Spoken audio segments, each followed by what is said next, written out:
We now do want to switch, though, to South Africa, which has just announced its next national election will take place on May 29th.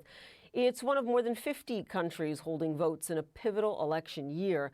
More than half of the world's population, in fact, is set to go to the polls. For many incumbents, re-election might be an uphill battle. Issues like slow growth and inequality are weighing on their popularity. I mean, just take a look at Joe Biden's approval rating, just 38% in January. That was according to CNN's latest poll. And in the UK, only 24% of the British public had a favorable rating of Prime Minister Rishi Sunak. He must call the next election by December. Ruchir Sharma is the chairman of Rockefeller International, and he wrote an opinion piece for the Financial Times entitled "Why Political Leaders Are So Unpopular Now." And he joins us now from Miami. Good to see you on this, on what is a provocative opinion piece. This is, as we were just saying, a record-setting year for elections worldwide, and you argue that politicians are very unpopular right now, especially when you stack them against historical comparisons. I mean, the question I have for you is why?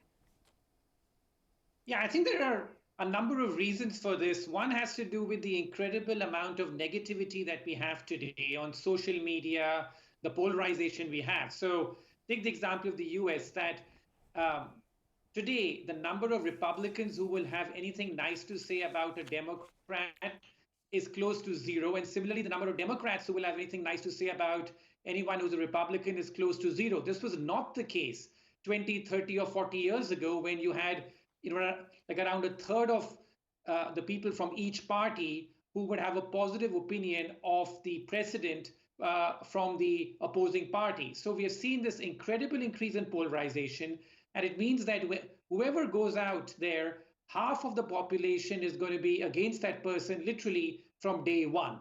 Two, that because of, I think, social media and the negativity, there's so much focus on the negative side of what a leader is doing.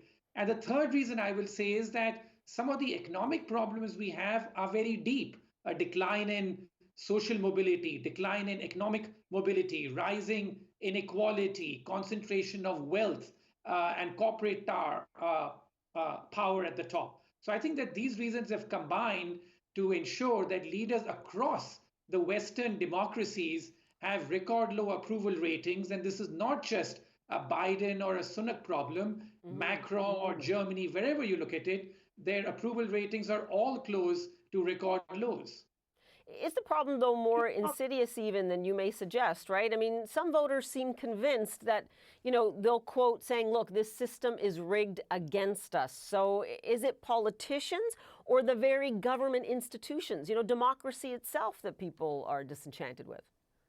Well, I think it's the result that they're seeing. The result they're seeing is of incredible amount of concentration, this bailout culture where the rich keep getting bailed out at the slightest hint of trouble. The same people have been at the top for so long in many of these countries. So I think that there is a general anti-elitism feeling that runs through these various countries. And it's an interesting contrast that in some of the developing countries, whether it's India, Indonesia, or even Mexico, in those countries, the approval ratings of leaders are relatively high.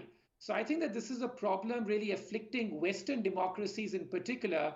And it's because, I think, of the economic problems, deep rooted, amplified by social media, that we seeing these very low approval ratings, and why most incumbents, in fact, have been losing their re-election bid.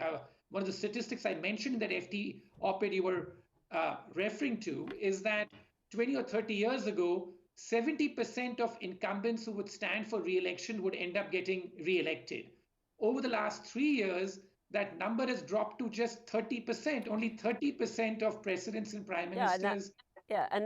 And that means that incumbency is not, again, a position to be in these days, that a challenger is very likely to take you on and win. I want to get, though, to the issue of social media. Do you believe there is a causal link there? Yeah, I do think there's a link, because I just see the incredible amount of negativity there. It's so easy to take anyone down. The last op-ed I wrote, for example, was on Indonesia. I spoke about how Jokowi there, that outgoing president, is very popular with approval ratings of 80%. And here, sitting in the US, I got a lot of pushback saying this is wrong with Jokowi and that's wrong with Jokowi. And I said, can you point out any leader in the world to me who you like? Any leader who you're willing to assign a good amount of praise to? And I got a bit of a blank. So you ask people that, can you name people you like? And you get a bit of a blank. And you tell Yeah. people to take someone down and you get a barrage of comments on that. Yeah, deep cynicism as well. Before I let you go, I have to ask you, we talk about these attitudes, and yet at the end of the day, you also say you need fresh fixes. But this goes counter to what you're saying, because sometimes you need an incumbent. You need that time in order to fix what you say are systemic structural issues in developed countries. Yeah, the only problem I feel there, in fact, I have a new book coming out on this, on what went wrong with capitalism, is that people keep doing the same thing, which is that every time there is any problem, they rush to the rescue, they offer a bailout.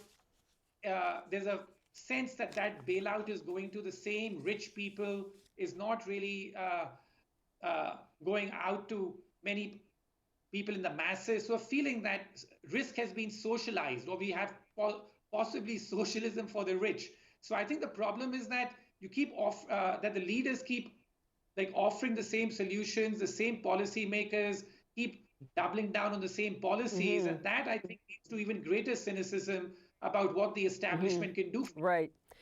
And we will leave it there for now. Thanks so much. Really appreciate it. Fascinating point of view there.